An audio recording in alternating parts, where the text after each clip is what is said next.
Heap replacement नंतर generally कुठली काळजी घेतली पाहिजे किंवा रिकव्हरी होण्यासाठी साधारण किती कालावधी लागतो?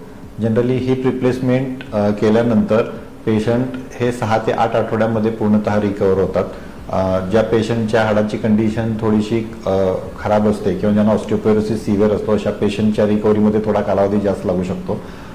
जनरली आफ्टर सर्जरी पेशंट हे असिस्टेड गेट असतं, ज्याने जे पेशंट वॉकर घेऊन वगैरे चालू शकतात आणि हळूहळू over the time within 4 to 6 weeks patient हे अनअसिस्टेड वॉकिंग करू शकतात।